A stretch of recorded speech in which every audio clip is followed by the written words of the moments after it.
Friends, good morning. எல்லாரும் நல்லா படிச்சுட்டு இருப்பீங்கன்னு நினைக்கிறேன். 84 டேஸ் தான் இருக்கு. படிக்கிறவங்க தெளிவாக ஸ்கூல் புக்ஸ் மட்டும் படிங்க. நிறைய கொஷின்ஸ் எனக்கு வந்து என்ன வருதுன்னா, எந்த இன்ஸ்டியூட் புக் படிக்கணும், அதுக்கப்புறம் வந்து எந்த எக்ஸ்ட்ரா புக் வந்து யாரோட எந்த ஆத்தர் புக் வாங்கி படிக்கணும் அப்படின்னு சொல்லி கேட்குறீங்க. அது மாதிரிலாம் எதுவுமே இல்லை. ப்ரிலிம்ஸ்க்கு வந்து ஸ்கூல் புக் படித்தாலே போதும். 6th to 12th general studies, 6th to 10th maths, 6th to 12th Tamil or English. நீங்கள் வந்து இதை படித்தாலே கண்டிப்பாக கிளியர் பண்ணலாம். இந்த 84 டேஸில் தேவையில்லாமல் எக்ஸ்ட்ரா மெட்டீரியல் அது இதுன்னு சொல்லி குழப்பிக்காம நம்ம தெளிவாக இருக்கிறத ஒழுங்காக படித்தாலே போதும். அதாவது வந்து ஒரு புக்கை வந்து 10 டைம் படிக்கலாம், ஆனால் 10 புக்கு ஒரு டைம் படிக்கக்கூடாதுன்னு சொல்லுவாங்க. அதனால நீங்கள் வந்து தெளிவாக படிக்கிறத ஸ்கூல் புக் மட்டும் படிங்க. கண்டிப்பாக எல்லாராலையும் கிளியர் பண்ண முடியும். நிறைய பேர் இந்த டவுட் தான் கேட்டிருந்தீங்க, அதான் கிளாரிஃபை பண்ணலான்னு சொல்லிட்டு இந்த வீடியோ போட்டிருக்கேன்.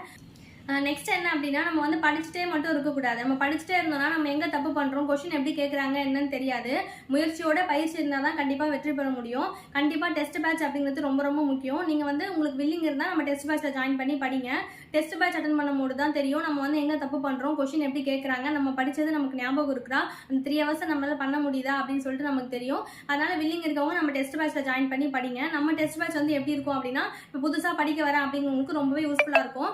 எப்படின்னா, நம்ம வந்து சிலபஸை கன்சிடர் பண்ணி புக் வைஸ் வச்சிருக்கோம். அதே மாதிரி வெட்னஸ்டே சண்டே டெஸ்ட் நடக்கும். வெட்னஸ்டே சண்டே டெஸ்ட் நடக்குதுன்னா, இப்போ வெட்னஸ்டே டெஸ்ட் முடிஞ்சிருச்சு அப்படின்னா அடுத்த சண்டே டெஸ்ட்டுக்கு புக்கில் என்னென்ன படிக்கணும், எந்தெந்த டாபிக் படிக்கணும், எந்தெந்த லெசன்ஸ் வந்து படிக்கணும், அந்த லெசன்ஸ் எது இம்பார்ட்டன்டான பாயிண்ட்ஸ் அப்படின்னு நம்ம கைட் பண்ணி நம்ம வந்து டெஸ்ட் பேட்ச் இருக்கும். ஒரு டெஸ்ட் என்னென்ன ஒரு டெஸ்ட் முடிஞ்சதுக்கப்புறம் கண்டிப்பாக அந்த டெஸ்ட்டோட டிஸ்கஷன் வித் எக்ஸ்பிளனேஷன் இருக்கும். கண்டிப்பாக உங்களுக்கு யூஸ்ஃபுல்லாக இருக்கும். புதுசாக படிக்கிறவங்களுக்கும் சரி, இப்போ படிச்சுட்டு இருக்கவங்களுக்கும் சரி. நம்ம டெஸ்ட் பேட்ச் வில்லிங் இருக்கவங்க டெலிகிராம் லிங்க்ல டெலிகிராம் குரூப்ல ஜாயின் பண்ணிட்டு நமக்கு வந்து வாட்ஸ்அப் நம்பர் இருக்கும். அதில் வாட்ஸ்அப் நம்பருக்கு நீங்கள் வந்து மெசேஜ் பண்ணி இருக்கவங்க நம்ம டெஸ்ட் பேட்ச் குரூப்ல வந்து ஜாயின் பண்ணிக்கோங்க. டெலிகிராம் லிங்க் வந்து நான் கீழே டிஸ்கிரிப்ஷன்ல தரேன். அந்த லிங்க் வழியா போயிட்டு நீங்க டெலிகிராம் குரூப்ல ஆட் ஆயிக்கோங்க.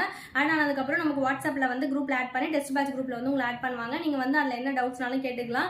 எப்படி படிக்கணும், எல்லா கைட்லைன்ஸும் எனக்கு டிப்ஸ் எல்லாமே என்னால் முடிஞ்சது நான் வந்து அதில் கொடுக்குறேன். எல்லாரும் நல்லா படிங்க. இது மாதிரியான டிஎன்பிஎஸ்சி தொடர்பான தகவல்கள் உங்களுக்கு வேணும் அப்படின்னா நம்ம ஸ்டடி வித் சௌமி சேனலை லைக் பண்ணுங்க, ஷேர் பண்ணுங்க, சப்ஸ்கிரைப் பண்ணுங்க. ப்ளீஸ் ஃபாலோ பண்ணுங்க. தேங்க்யூ.